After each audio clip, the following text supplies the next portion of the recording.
కేవలం రాజకీయ ముసుగులో రాజకీయాన్ని అడ్డం పెట్టుకొని రౌడీయిజం చేయిస్తూ ఈరోజు ప్రజలను భయభ్రాంతులు గురిచేసి రాష్ట్ర అభివృద్ధికి ఆటంకం కలిగించడానికి ఒక కుట్ర పన్నే విధంగా ఈరోజు మనం కనిపిస్తుంది. ఈరోజు ఇక్కడ మనం ఒకసారి ఒక యాంగిల్ చూస్తానండి. ఈరోజు నేను చాలా కేసులన్నీ చూశాను, క్రోనలాజికల్గా కూడా నేను అన్నీ తెప్పించుకుంటే వీటిలో ఉన్న అన్నింటిలోని కూడా చాలామంది 18 సంవత్సరాల లోపున్న పిల్లలు కూడా రోడ్ల మీదకి వచ్చి పెద్ద పెద్ద కత్తులు పట్టుకొని తలలు నరికి కేసుల్లో కూడా ఇరుక్కున్న పరిస్థితి ఈరోజు కనిపించింది. అంటే నేనేమంటానంటే, ఇంతకు ముందు నువ్వు అధికారంలో ఉండేటప్పుడు గాంజాను తీసుకొచ్చి యువత భవిష్యత్తుని విపరీతంగా నాశనం చేసి వాళ్ళని ఒక సైకోల కింద ఉన్మాదుల కింద కొంతమందిని తయారు చేసిన పరిస్థితి, మళ్ళా తిరిగి ఇప్పుడు అదే రకంగా ఈరోజు బయటకు వచ్చి అపోజిషన్లో ఉన్నప్పటికీ కూడా, ప్రతిపక్షంలో ఉన్నప్పటికీ కూడా ప్రజల్ని భయభ్రాంతులను చేయడానికి అటువంటి చిన్న చిన్న పిల్లల్ని ఈరోజు జీవితాలు నాశనం చేస్తూ ఉంటే వైఎస్ఆర్సీపీ నాయకుడికి కనీసం కనికరం అనిపించట్లేదా? ఈరోజు నేను ఎందుకు మాట్లాడుతున్నానంటే, ఈరోజు చాలామంది నేను చూస్తే ఎంతమందిని ఈరోజు వాళ్ళందరినీ కూడా నేను బయట చూసాం. ఎంతమంది ఏ ఏజ్ గ్రూప్ ఆఫ్ పిల్లలు ఉన్నారు, ఎవరున్నారు ఇందులో అని చూస్తే 17 సంవత్సరాల పిల్లలు కూడా ఉన్నారు, ఇందులో 19 సంవత్సరాల పిల్లలు కూడా ఉన్నారు. అంటే నువ్వు ఎలాంటి పిల్లల్ని ఈరోజు బయటకు తీసుకొచ్చి వాళ్ళ జీవితాలు నాశనం చేస్తున్నావు?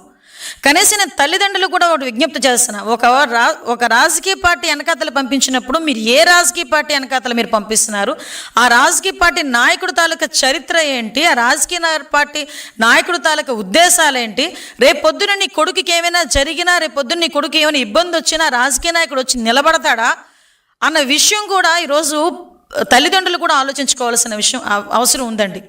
ఎందుకంటే ఒక రకంగా చెప్పాలంటే వైసీపీ నాయకుడు తాలూకా పరిస్థితి ఎలా ఉందంటే, ఆస్తి గురించి సొంత తల్లి మీద సొంత చెల్లి మీద కేసులు పెట్టినవాడు రేపొద్దున నీ కొడుకుని ఎవరైనా అరెస్ట్ చేస్తే ఇలాంటి విషయాలు వస్తాడని మీరు ఎందుకు అనుకుంటున్నావు? నీ కొడుకుని రక్షిస్తాడని నువ్వు ఎలా ఆలోచించుకుంటున్నావు?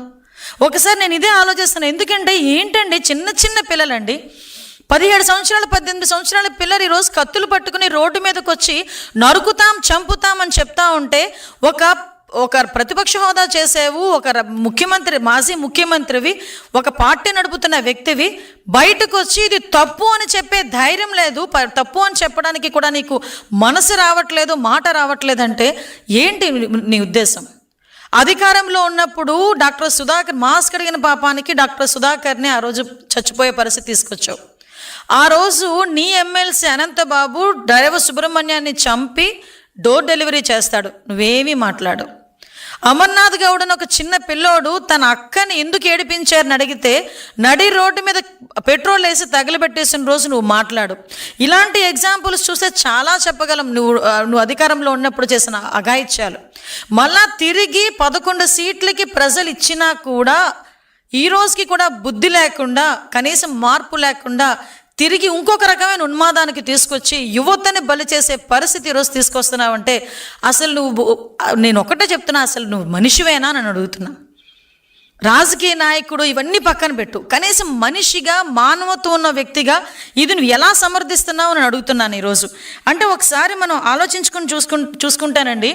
మొన్న రీసెంట్గా చూసాం, పీపీపీ విధానంలో మెడికల్ కాలేజీలను కట్టి ఎక్కడా కూడా పేదవాడికి ఆ వైద్యాన్ని దగ్గరికి చేయాలనే ఉద్దేశంతో గౌరవ ముఖ్యమంత్రి గారు ఏర్పాటు చేసి ఈరోజు పీపీ విధానంలో అతను వదిలేసిన మెడికల్ కాలేజీని అన్నింటినీ కూడా కట్టి తిరిగి వాళ్ళకి పేదవాడికి వైద్యం అందించాలని మంచి ఉద్దేశంతో తీసుకొస్తే నువ్వు బయటకు వచ్చి అదే ఎవరైతే టెండర్ వేస్తారో వాళ్ళు నేను అరెస్ట్ చేస్తానని చెప్తున్నావు. అంటే ఏ రకమైన మెసేజ్ ఇస్తున్నావు? అంటే ఇంతకు ముందు కూడా అలాగే బెదిరించావు, ఇప్పుడు బెదిరిస్తూనే ఉన్నావు. అంటే వచ్చేసరికి నేను వస్తాను బెదిరిస్తున్నాను అని చెప్పేసి ఇండికేషన్ ఇస్తే ఈరోజు నిన్ను చూసి భయపడిపోయేవాళ్ళు, నిన్ను చూసి బెదిరిపోయేవాళ్ళు ఆంధ్రప్రదేశ్ రాష్ట్రంలో ఎవరూ లేరు. నేరాల్ని ప్రోత్సహించే పరిస్థితి నీదైతే నేరాలను అరికట్టడానికి ఇక్కడ ఉన్నది CBN. దయచేసి అది గుర్తుపెట్టుకో జగన్మోహన్ రెడ్డి. నీ మనుషుల్ని ఎంతమంది పంపించి ఎన్ని భయభ్రాంతులు గురి చేయాలని చెప్పి నువ్వు చూస్తున్నావో చూసుకో. ఎలా అరికట్టాలో మాకు తెలుసు, అరికట్టడానికి ఎవరు ఇక్కడ ఉన్నారో కూడా నీకు తెలుసు. అది చంద్రబాబు నాయుడు గారు ఉన్నారు ఇక్కడ. ఇష్టానుసారంగా రోడ్ల మీదకి వస్తాం, కత్తులు పట్టుకొని తిరుగుతాం, కొడవళ్ళు పట్టుకొని తిరుగుతాం, రప్పా నరుగుతామని చెప్పి రెచ్చిపోయి రోడ్డు మీదకి వచ్చి ఉన్మాదం చేయడానికి గనక ప్రయత్నం చేసిన ఆ ఆలోచన వచ్చినా ఒక్కసారి గుర్తుపెట్టుకో, ఎవరిని వదిలిపెట్టేది లేదు. ఈ రోజుకి ఈ రకంగా ఫ్లెక్సీల మీద రక్తాభిషేకాలు చేసిన ప్రతి ఒక్కడు రిమాండ్లో ఉన్నాడు. ఈ రోజుకి ఎవరిని కూడా వదిలిపెట్టాం. ప్రతి ఒక్కరిని ప్రజలకి ఎగ్జిబిట్ చేస్తాం.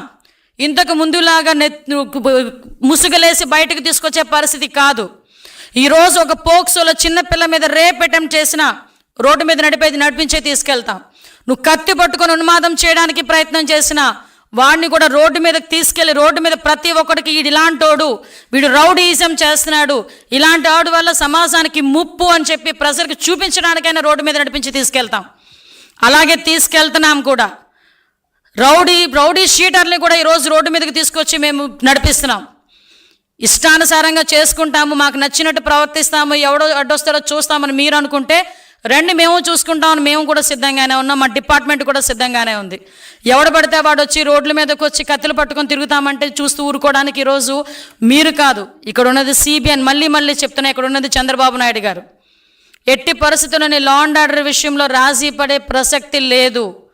ఈ రోజుకి కూడా మేము చాలా ధైర్యంగా చెప్తున్నాం. క్రైమ్ రేట్ కూడా 4% మేము తగ్గింది. ఈరోజు మేము చేస్తున్న ప్రతి ఒక పక్క నుంచి అభివృద్ధి, ఒక పక్క నుంచి సంక్షేమం చేస్తూనే లా అండ్ ఆర్డర్ విషయంలోని కూడా ఫర్మ్గా ఉన్నాం. కాబట్టి ఈరోజు ఆంధ్రప్రదేశ్ని చూసి, చంద్రబాబు నాయుడు గారిని చూసి ఈరోజు అనేకమైన పరిశ్రమలు ముందుకు వస్తున్నాయి, పెట్టుబడులు పెట్టడానికి ముందుకు వస్తున్నారు, అనేకమైన ఉద్యోగ అవకాశాలు వస్తున్నాయి, గూగుల్ లాంటి డేటా సెంటర్లు వస్తున్నాయి.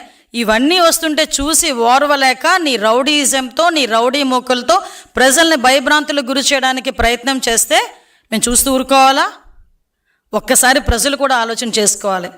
ఇంతకుముందు ఇదే రకంగా ఉన్మాదాలు చేసి అధికారంలోకి వచ్చి బాబాయ్ హత్యను అడ్డం పెట్టుకొని, బాబాయిని హత్య చేయించి దాన్ని అడ్డం పెట్టుకొని అధికారంలోకి వచ్చి ఎంతమంది ప్రాణాలని తీశారో మీకు కూడా తెలుసు. ఎన్ని ఉన్మాదాలు చేశారో మీకు కూడా తెలుసు. ఎంత అవినీతి చేశారో మీకు కూడా తెలుసు. అదే ప్రజలు ఈరోజు 11 సీట్లకి పరిమితం చేసి ఇంట్లో కూర్చోబెట్టినా కూడా తిరిగి మళ్ళీ అదే రకంగా వాళ్ళ తాలూకా కార్యకర్తలను ముందుకు తీసుకొచ్చి